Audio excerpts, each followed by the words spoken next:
우리 옆 사람에게 한번 인사합시다. 축복합시다. 하나님께서 영육간에 건강 주시기를 원합니다. 이렇게 한번 인사하십시다.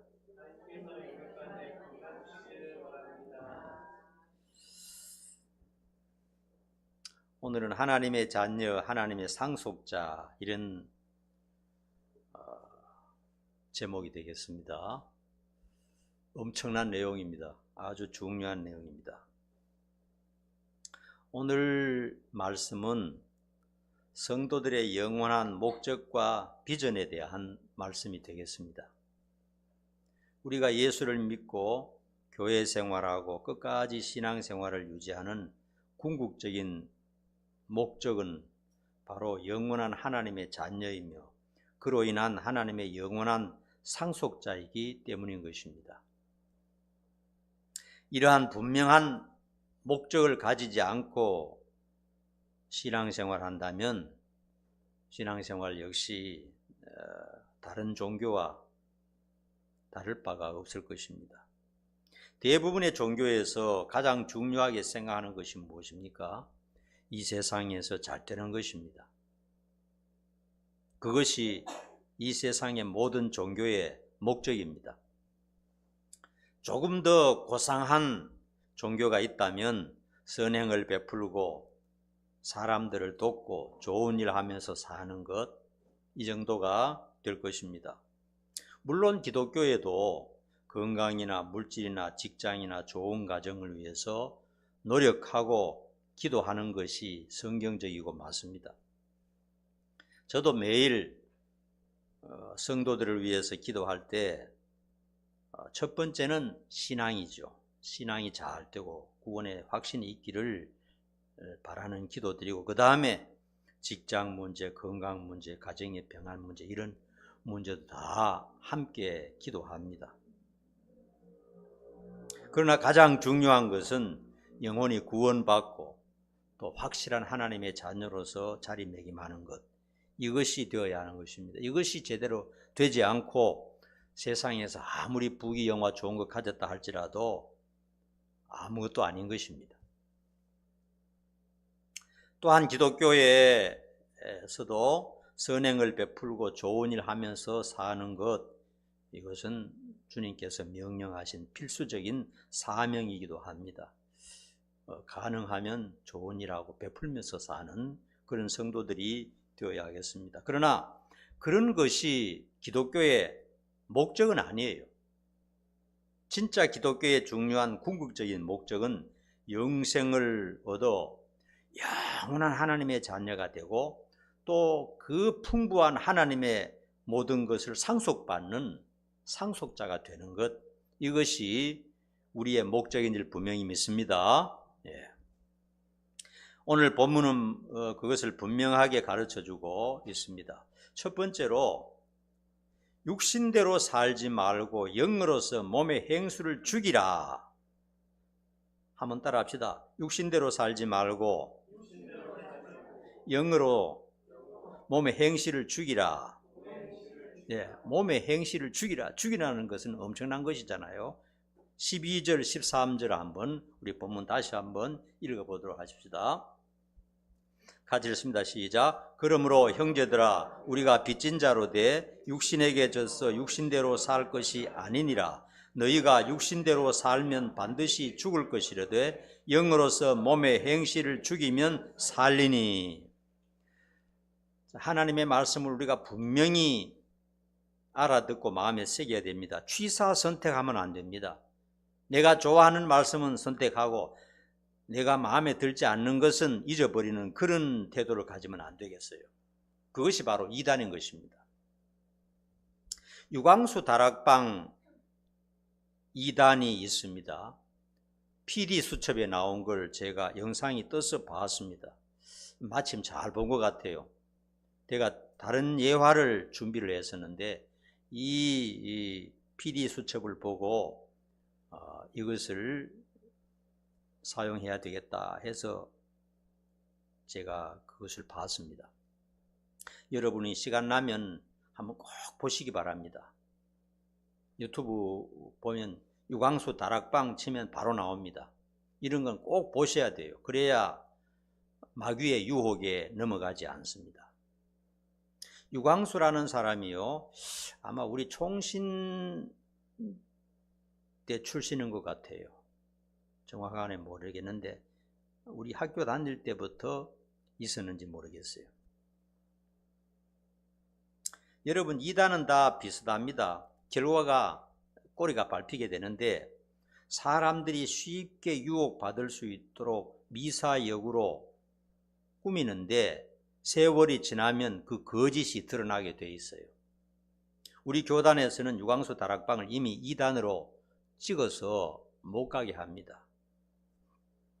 유광수 한 사람이 시작한 교회가 지금 전 세계적으로 확산되어 가지고 교인이 20만 명이 된다고 합니다. 돈은 수천억이고요. 우리가 보면요, 우리 동기 중에 한 사람도 그 유광수 다락방으로 간 목회자가 있긴 있어요. 이 사람은 무엇을 강조하느냐 하면요, 복음과 전도에 대해서 굉장히 강조합니다. 그것만 강조해요. 전도가 가장 중요하다. 또 복음이 또 가장 중요하다. 그걸 굉장히 강조합니다.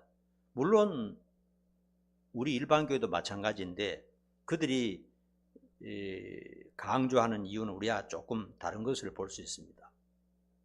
말씀을 다 드릴 수 없고요, 몇 가지 특이한 사항을 제가 이렇게 적어 보았습니다. 첫째로는 그 사람이 설교할 때요, 나는 시계 수집가라 이렇게 밝혔어요. 여러분, 시계 비싼 게 명품이 얼마짜리가 있습니까? 집사님, 얼마나 가요? 알아요? 비싼 게 얼마짜리가요?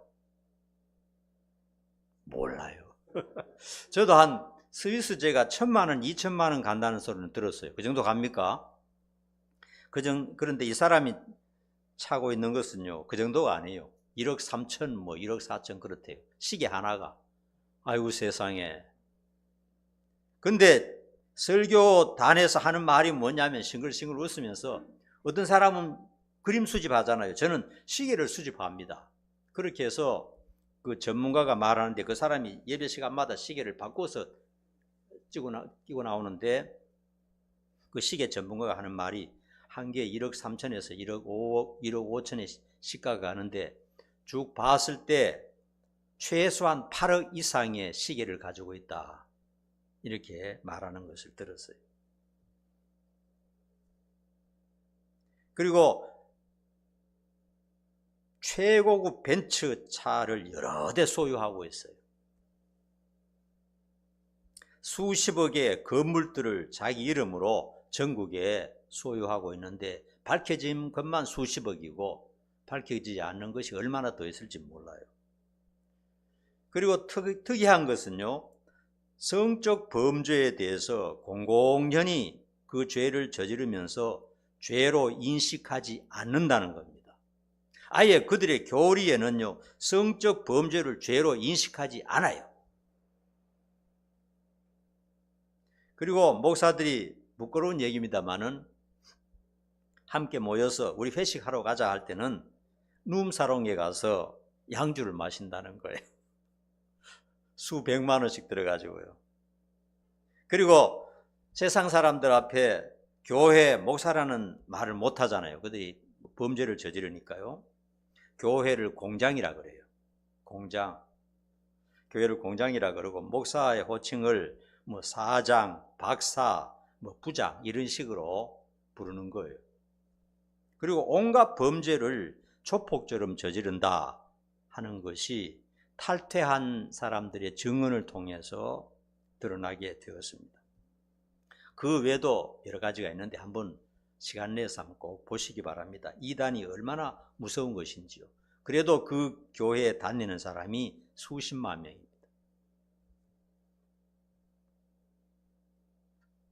그들이 말하는 복음이란 성경적인 것이 아니에요.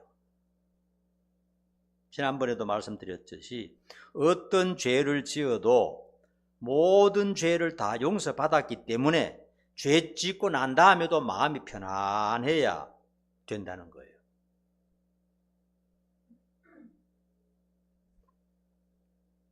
여러분들 잘못하면 성경을 자의적으로 해석하면요, 이 사람들의 말이 옳은 것 같아요. 아, 나도 죄를 많이 지었는데 여기 와서 복음을 듣고 보니까 뭐 죄 아무리 지어도 괜찮네. 나는 죄 짓고 싶어서 환장하겠는데 여기 와서 들어보니까 죄 지어도 아무것도 아니네. 뭐 예수님이 우리를 위해서 피 흘려서 돌아가셨기 때문에 죄를 지어도 다 없어지고, 이건 전부 다 뭐 세상적인 문화야. 술집에 가고 뭐 성적 범죄 저지르고 하는 건 이건 뭐 어떤 문화적인 것인데 문화를 향유할 줄 알아야지. 이런 식이에요. 죄를 기쁘게 즐길 줄 알아야지. 이런 식입니다. 완전히 죄의 종이요 사탄의 영으로 덮였다는 것을 알 수가 있습니다. 여러분 성경책에 보면요, 생명의 책에서 하나님께서 이름을 지우겠다 하는 그런 말씀이 나옵니다. 모세가요 40일 동안 산에 가서 금식 기도한 다음에 뭘 받았죠? 십계명 받아서 내려왔죠. 그럴 때 이스라엘 백성들이 무슨 짓을 했습니까? 전부 금송아지를 만들어 가지고 타락해 해서 우상숭배에 빠졌어요.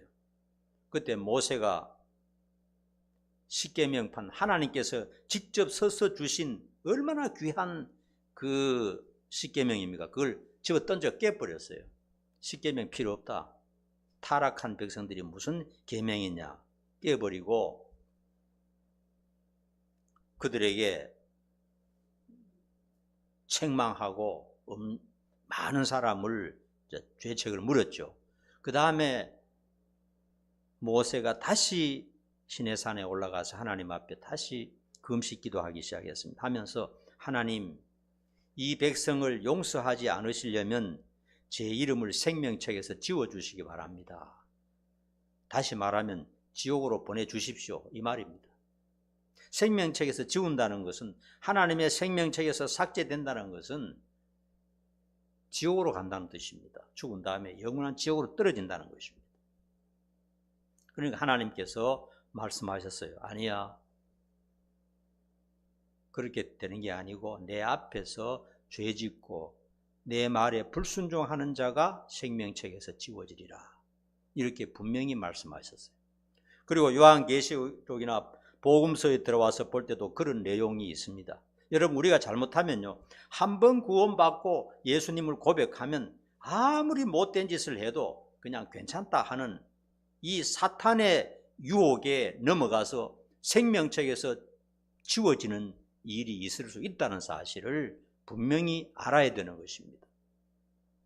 이단들이 바로 그런 것입니다. 이단들은 복음을 취사선택합니다. 복음이죠. 죄 용서받았다는 것은 받아들여요. 어떤 죄도 다 용서받는다. 그리고 하는 말이 뭐냐 하면 하나님의 말씀에 순종하지 못하고 죄 짓는 것에 대해서 별것 아닌 것처럼 생각해 버리는 거예요. 그러나 오늘 말씀에는 분명히 나왔죠. 육신대로 살면 반드시 죽을 것이로되 영으로서 몸의 행실을 죽이면 살리니, 하나님의 말씀을 자기가 원하는 대로 취사 선택해서 받고 전체로 보지 않는 것은 잘못될 수 있다는 것이고, 이단들이 전부 이런 형태로 나가는 것을 볼 수가 있어요. 이단들이 말하는 건요, 설교를 들으면요 진짜 복음입니다. 진짜 좋은 것 같아요. 그러나 실제 삶에서는 취사 선택하고 있는 것입니다. 그래서 이단들이 결과에 가서는 꼬리가 밟히게 되죠.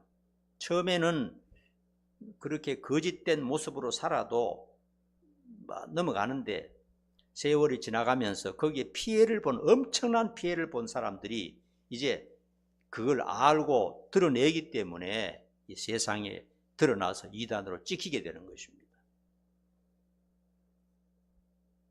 하나님의 자녀가 되고 천국의 시민이 된 사람은 자기 뜻대로 살아서는 안 됩니다.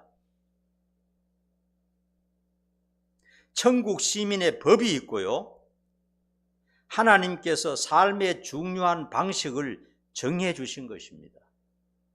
우리 몸을 우리 마음대로 살아서는 안 되는 것이에요.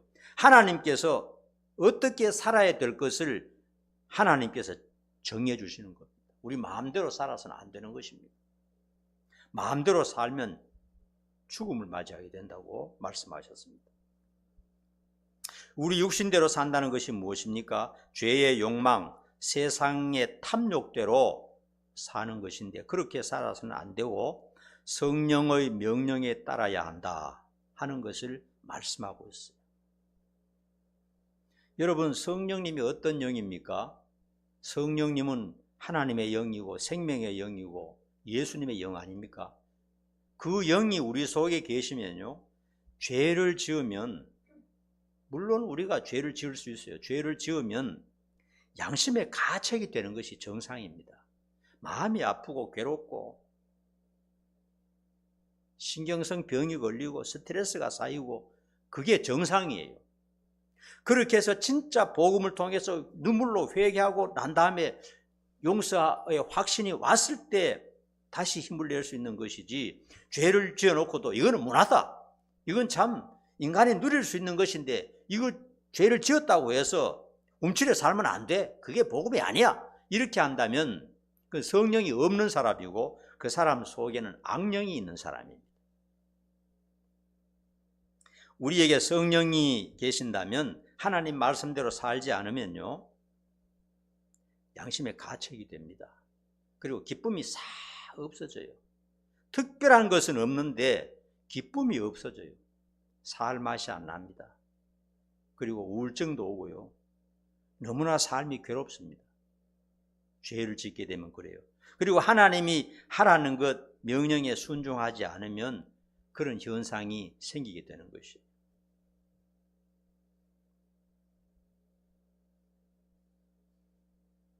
육신이 원하는 대로, 죄의 욕망이 원하는 대로 산다면 반드시 죽을 것이라고 성경은 분명히 말씀했는데 이 말씀을 귓등으로 들으면 안 됩니다. 아, 정말 바로 살아야 되겠구나.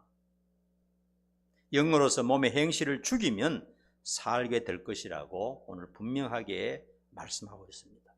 그러므로 우리 속에는 성령님이 계시고 성령님께서는 우리를 인도하시려고 하시는 것입니다. 14절 말씀 한번 보십시다. 14절 다 같이 시작. 무릇 하나님의 영으로 인도함을 받는 사람은 곧 하나님의 아들이라. 여러분, 우리가요, 죽음을 맞는 그 순간까지 우리 내면에 두 개의 욕구가 살아있을 것입니다. 죄를 짓고 세상의 욕망을 따라 내 하고 싶은 대로 살고자 하는 욕구가 있어요. 내 사고 싶은 대로 한번 살고 싶다, 그런 욕망이 예수를 믿는 우리에게도 있습니다. 그렇기 때문에 우리가 갈등이고 스트레스 받는 것이죠. 또 하나는 진짜 깊은 마음의 생각은 하나님의 뜻대로 살고 싶어하는 성령의 욕구입니다. 왜냐하면 우리 안에 성령님이 계시니까 정말 하나님의 뜻대로 예수님이 살았던 모습대로 참 탐욕 부리지 않고 깨끗하게 한번 살고 싶다, 얼마 사는 것도 아닌데 이런 마음이 우리 마음속에 있어요. 그렇죠?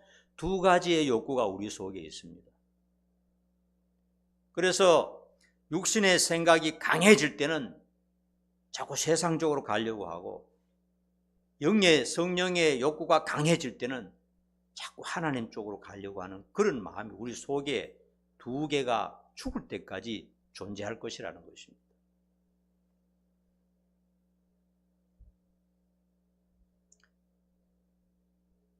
성령의 역사로 말미암아 죄의 지배로부터 벗어나는 것이 성도의 길이며 행복의 길이라는 사실을 알아야 됩니다. 우리 안에 성령님이 계십니다. 그렇기 때문에 결코 내 안에서 들려오는 주님의 음성, 성령의 소리에 귀를 막지 말아야 됩니다. 아담은 하나님의 말씀을 다 알고 있었어요. 그런데 육신의 욕구인 뱀이, 사탄이 와서 유혹했을 때 그쪽으로 마음이 설려서 그냥 하나님께로 오는 말씀을, 아담아, 선악과 먹으면 반드시 죽는다, 영원히 죽는다, 네 후손 정말 절단나게 돼, 하는 음성을 듣지 않았습니다. 귀를 막아버렸어요. 마음에 들려오는데 귀를 막았어요. 여러분이 늘 성경 읽고 교회 와서 말씀 듣고 하면요, 세상에서 어떤 문제에 갈림길에 딱 서면요, 하나님의 음성이 마음속에 들려옵니다. 이건 안 돼. 이건 해서는 안 돼. 넌 하나님의 자녀야. 지금까지 예수 왜 믿었어? 그러면 안 돼. 하지 마. 하는 음성이 들리고, 아니야. 내가 하고 싶어. 내 몸이 원하고 있어. 이것을 누리고 싶어. 이렇게 두 가지가 우리 마음에서 막 역사할 때 우리는 성령님의 말씀에 귀를 기울이도록 해야 된다는 것입니다. 성령님께서 우리를 견인하시려고 합니다. 그래서 그 말씀에, 성령의 뜻에 따르고 순종을 해야 돼요. 내 육신의 욕망을 억제하고 세상적인 탐욕을 절제하고 성령이 인도하시는 대로 따르기 위해서는 기본적인 신앙생활에 충실해야 됩니다. 이것이 가장 기본적인 것입니다. 기본을 지키지 않으면요, 성령님께서 우리를 인도할 수가 없어요. 한 번, 두 번 성령님의 말씀에 불순종하다 보면요, 어느 순간부터는 성령의 말씀이 들려오질 않습니다. 그냥 내 하고 싶은 대로 살아버리고, 언제 기회 나면 하나님 잘못했습니다, 이런 식이 계속 반복되는 것입니다. 하나님의 자녀로서가 아니라 자기 마음대로 그냥 살고, 언제 기회가 되면 또 하나님 잘못했습니다, 이런 식으로 밑도 끝도 없는 그런 신앙생활을 계속할 수가 있어요. 여러분, 태권도 선수가요, 올림픽에 나가서 금메달 따죠. 정말 잘합니다. 돌려차기도 하고 정말 잘하죠. 그러나 그 선수가 처음부터, 태어날 때부터 그렇게 잘한 게 아닙니다. 처음부터는 다 똑같이 못해요. 그런데 기본 연습을 하루에 8시간씩 계속 한다는 겁니다. 기본 운동을, 기본 자세를. 기본을 계속 하다 보면 실력이 늘어서 상대방을 제압할 수가 있는 것입니다. 여러분, 신앙생활에 충실해야 됩니다. 기본적인 신앙생활부터 잘해야 됩니다. 예를 들자면 매일 기도하는 것, 매일 회개하는 것, 매일 성경을 읽는 것, 이거는 숨 쉬는 것과 똑같습니다. 숨을 안 쉬는데 뭘 할 수가 있겠습니까? 밥을 안 먹는데 어떻게 마귀를 이길 수가 있으며, 내 자신의 욕망도 보통 아니거든요. 인간의 욕망이, 속에 타오르는 욕망이 보통이 아닙니다. 절대로 인간의 힘으로서는 이길 수가 없어요. 죽는다 하더라도 못 끊어내요. 그렇기 때문에 기본적인 것에 충실해야 성령님께서 역사하시는 것입니다. 물론 교회 생활도 충실히 하고 주일 예배도 잘 드리고 헌금도 하고 11조도 하고 기본적인 것에 충실히 우리가 잘 해야 우리의 성령님께서 역사하셔서 우리가 더 강해지고 내 자신의 욕망과 육신의 생각을 이길 수가 있는 것입니다. 육신에게 지면, 계속 지면요, 신앙도 버리게 되고 죽게 됩니다. 망하게 될 수가 있어요. 성령의 능력을 받아서 육신의 욕망을 제어하고 밟아서 이겨야 됩니다. 그러게 하기 위해서는 꼭 해야 될 기본적인 자세부터 철저히 해 나가야 됩니다. 매일매일. 그러지 않으면 신앙생활에 승리할 수가 없어요. 세 번째로요, 무서워하는 종의 영이 아니라 양자의 영을 받았다, 이렇게 말씀하셨습니다. 15절 16절 한번 읽어보십시다. 다시 시작. 너희는 다시 무서워하는 종의 영을 받지 아니하고 양자의 영을 받았으므로 우리가 아빠 아버지라고 부르짖느니라. 성령이 친히 우리의 영과 더불어 우리가 하나님의 자녀인 것을 증언하시나니. 무서워하는 종의 영은 사탄의 영이고 귀신의 영이고 세상의 영을 말하는 것입니다. 잘못된 영을 말하는 것이죠. 양자의 영이란 무엇입니까? 성령을 말하는 것입니다. 같은 말입니다.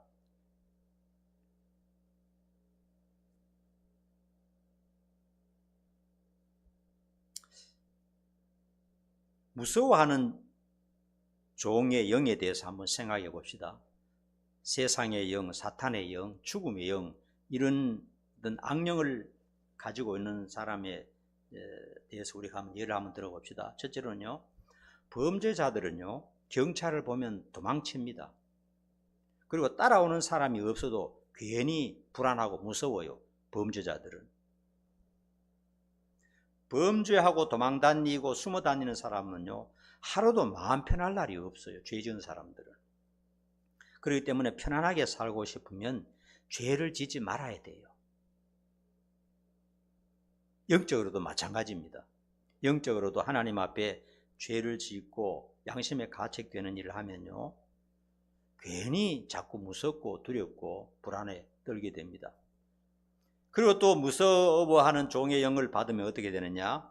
장래에 대한 염려와 불안으로 꽉 차게 됩니다. 그것이 떠나지 않아요. 어떤 염려를 하게 됩니까? 내 힘으로 할 수 없는 그런 것들을 자꾸 염려하게 됩니다. 질병의 문제, 자녀의 문제, 부모의 문제, 내 자신이 늙어가는 것, 또 직장의 불확실한 직장 문제, 또 노후나 미래에 대한 이런 문제가 내 마음을 떠나지 않아요.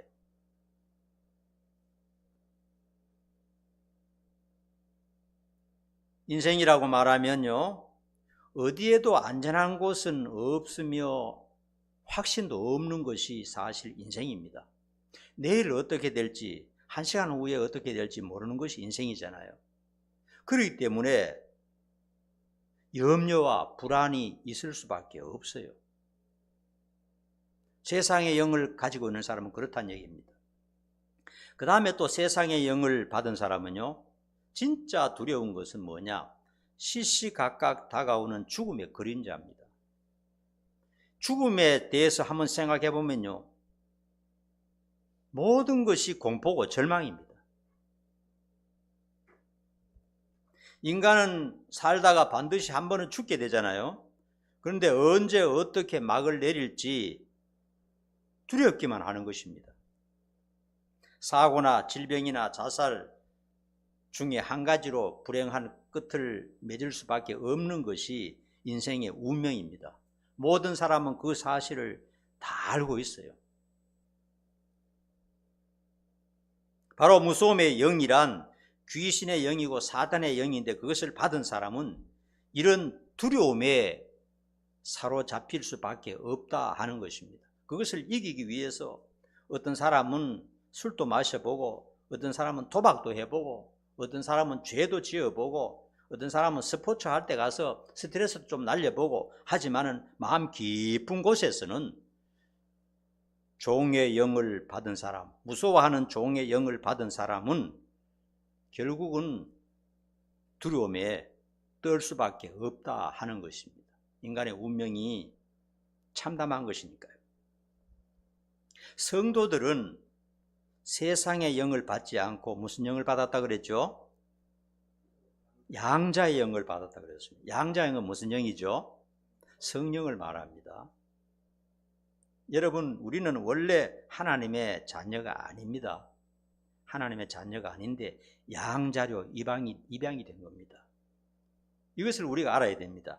우리가 피를 나는 자식은요, 어떤 일이 있어도 이게 끊어지지 않잖아요. 그런데 양자는요, 파양이라는 것이 있어요. 파양.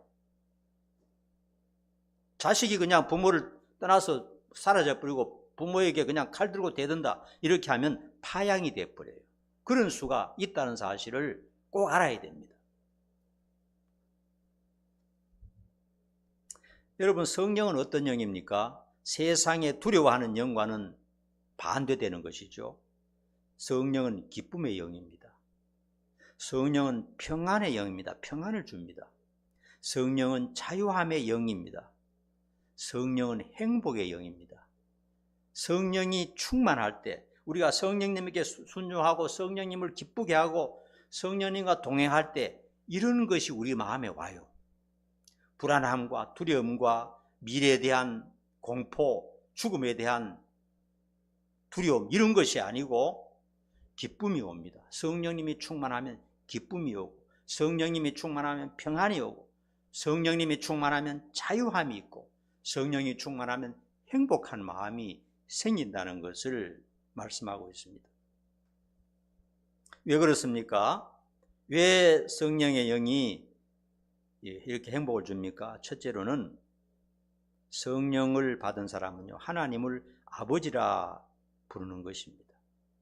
하나님을 아버지라고 부르는 것이 너무나 자연스러워요.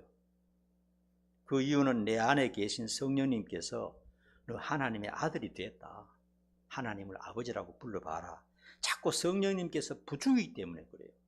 내 안에 계신 스피릿, 영이 하나님 너 아버지야, 두려워하지 말고 아버지라고 불러봐, 이렇게 말하기 때문에 우리는 하나님을 자연스럽게 아버지라고 부르게 되는 것입니다. 여러분요, 인간 세상에서는요, 아들이 아버지를 아버지라고 잘 안 부를 때가 많아요. 왜냐하면 이 얽히고 설킨 이런 감정들이 있어가지고요, 아버지라고 잘 안 불러요. 아버지라고 부르면 참 듣기 좋고 기분 좋아요. 우리 집사님 자식들 아버지라는 소리 잘 합니까? 아빠? 아빠도 좋지. 아빠 더 친근한 마음이지.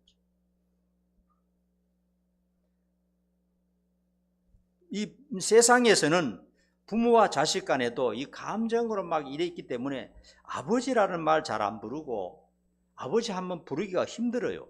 그런 사람들이 많아요. 그런데 아버지라고 부르면 굉장히 기분이 좋고 참 이 보람이 있는 것 같아요. 알았지? 알았지, 우리 아들들? 우리 큰아들은 아버지라는 말을 잘 하는데 우리 작은 아들은 아직도 아버지 말 잘 안 해요. 아빠라는 말 가끔 하는데 자주 좀 불러줬으면 좋겠어요. 우리는 하나님을 아버지라 부릅니다. 맞죠? 하나님 아버지 간절히 부르시기 바랍니다. 반드시 도와주십니다. 두 번째는요, 성령님께서 모든 죄를 사함받았다는 확신을 줍니다. 성령님께서 확신을 줍니다. 여러분, 내 입으로 내 모든 죄는 사함받아서 그렇게 한다고 해서 그게 해결되는 게 아닙니다. 성령님께서 확신을 주셔야 돼요. 확실히 회개하고 성령님께서 확신을 주실 때 눈물이 나면서 십자가를 바라보면서 예수님께서 죄 없이 저렇게 고통을 당하셨구나, 2000년 전의 사건이 바로 내 앞에서 이루어진 사건으로 확 와닿아요.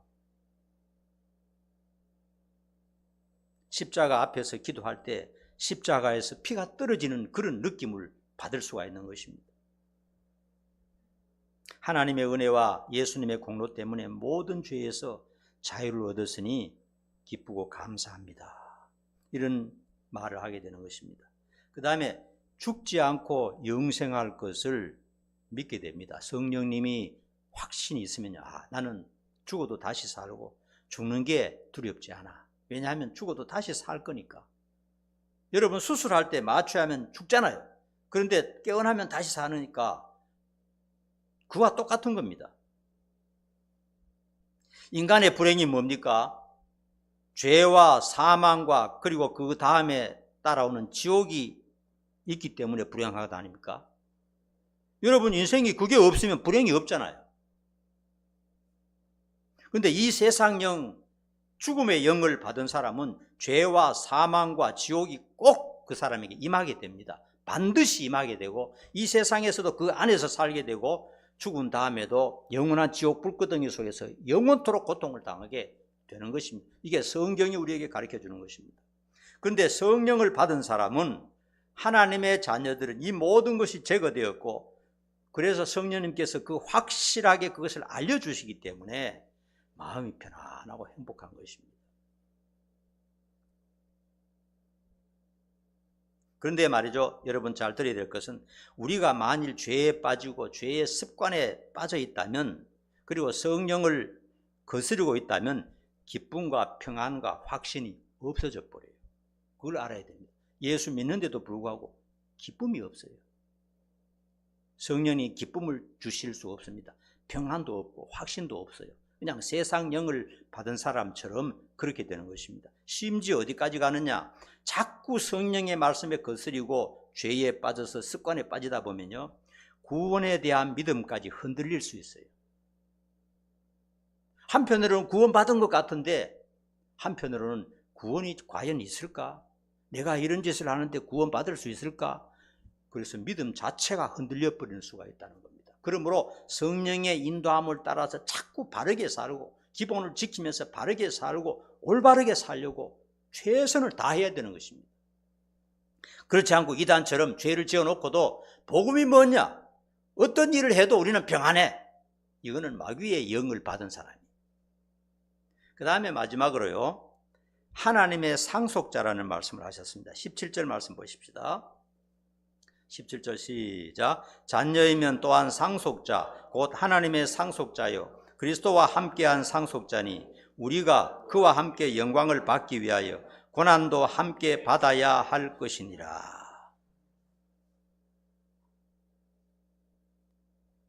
마이크로소프트의 빌 게이츠는 재산이 145조라고 합니다. 천문학적인 것이죠. 현재 세계 5위의 부자라고 합니다. 근데 그는 지금 벌써 자선 사업을 하고 있죠. 수조를 들여서 자선 사업을 하고 있는데 그는 이렇게 말했습니다. 내 전 재산을 자선 사업에 기부하겠다, 이렇게 서약을 했고, 그리고 자식들에게는 조금만 주겠다, 이렇게 말했어요. 그런데 문제가 뭐냐? 조금이 빌 게이츠 145조를 가진 사람에게 조금, 껌값이 얼마입니까? 100억, 200억입니다. 그 사람에게는 아무것도 아니에요. 100억, 200억이 무슨 돈입니까? 145조에. 우리가 말할 때는 만원, 2만원 정도밖에 안 돼요. 10억을, 우리가 재산 10억을 가지고 있다면 10억 가진 사람이 볼 때 만원, 2만원 밖에 안 되는 거예요. 껌값 정도만 자식에게 주고 자식에게는 유산으로 안 주겠다, 이렇게 말했어요. 여러분, 빌 게이츠도 그만큼 부자인데 하나님 얼마나 부자입니까? 하나님 이 지구로부터 시작해서 온 천지 마음을 보이는 세계와 보이지 않는 세상 전부 하나님 자기 것이라고 성경에서 분명히 주장하고 있어요. 자기가 다 만드셨어요. 우리 하나님이 얼마나 부자입니까? 그런 부자 되신 하나님을 아버지로 우리가 양자로 들어갔다는 것이 얼마나 대단한 일입니까? 그래서 구원을 포함해서요, 하나님의 소유, 권세와 영광의 상속자라는 것입니다. 구원과 영생과 천국을 포함해서 보이는 우주와 보이지 않는 영적인 세계까지 다 하나님 아버지 것이고, 여기서 말씀하셨듯이 자녀이면 아버지의 것을 상속으로 받게 된다 말씀하셨어요. 빌 게이츠처럼 자식에게 껌값 정도만 주겠다. 껌값이 100억이요, 100억. 하나님이 가진 것이 얼마나 많습니까? 하나님이 껌값 정도만 우리에게 유산으로 준다 할지라도 얼마나 대단한 겁니까, 여러분? 그것을 꼭 기억하셔야 됩니다. 하나님의 상속자가 되었다는 말만 들어도 우리는 충격을 받지 않을 수가 없는 것입니다. 여러분, 우리는 이 세상에 잠깐 살다가 끝난다고 생각하는 세상 사람들하고 완전히 인식이 달라야 되는 것입니다. 그래서 오늘 말씀이 뭐라고 말합니까? 이 세상 살다 보면 고난도 있을 것이다. 핍박도 있을 것이다. 고통도 따를 것이다. 그러나 그 고난도 즐겁게 받아들여야 된다. 왜냐하면 장차 우리에게 주실 하나님의 은혜를 생각하면 그건 아무것도 아니라는 것입니다. 아무리 심각한 고난도 하나님께서 주실 영광과 유산을 생각하면서 평안하고 기쁜 마음으로 살 필요가 있다 말씀하고 계십니다. 기도하겠습니다. 거룩하신 아버지 하나님, 진심으로 고맙고 감사합니다. 온 세상 천하 만물이 다 하나님 아버지의 것이고 우리는 하나님의 자녀입니다. 또한 하나님의 모든 것을 상속받을 수 있는 자라고 분명히 말씀하셨습니다. 이 약속을 붙들고 어떤 상황 속에서도 믿음으로 이겨내면서 기뻐하며 행복한 마음 가지고 하나님 잘 섬기며 살아가게 도와주시옵소서. 예수님 이름 받들어 간절히 기도하옵나이다. 아멘. 찬양하시